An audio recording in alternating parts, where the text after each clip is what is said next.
This journey towards Brexit. I'm joined on set now by France 24's Catherine Nicholson. Catherine, Theresa May is saying that she wants to go back to Europe to renegotiate this deal. Theresa May essentially going back on her own plans. Exactly, and that's an accusation that's been thrown at her by other members of Parliament there in the House of Commons.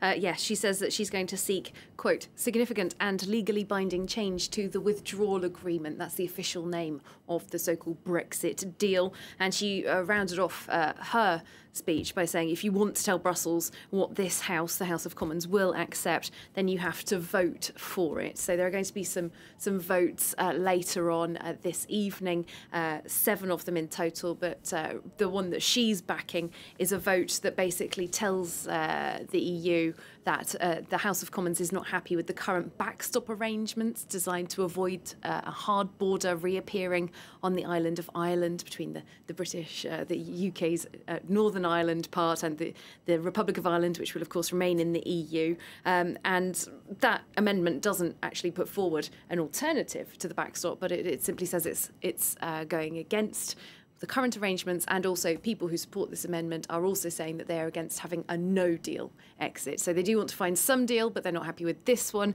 And Theresa May also saying, OK, I'm in favour of this. Let's go back to Brussels.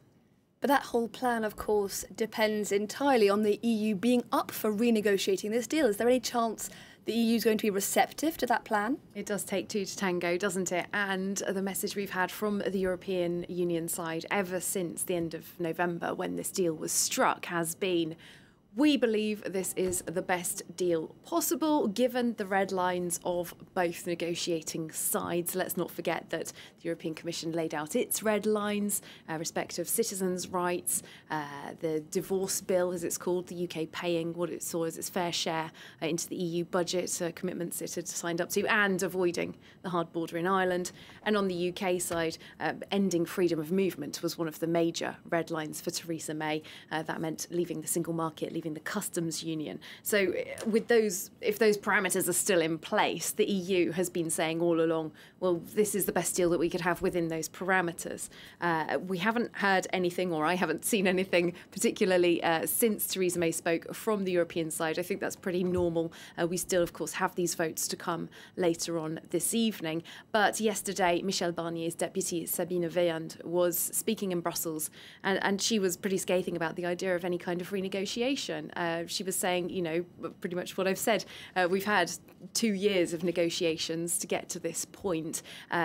Perhaps the United Kingdom side really needs to come together and give us some more clarity. It is very clear that there hasn't been much of a majority for any particular idea, any particular flavour of Brexit, so to speak, so far in the House of Commons. So perhaps some more clarity on that will come with those votes that are due at 7 p.m. UK time, 8 p.m. Paris. And we'll be looking at the results of those votes, of course, very closely here on France 24. Catherine Nicholson from our Europe desk, thank you very much.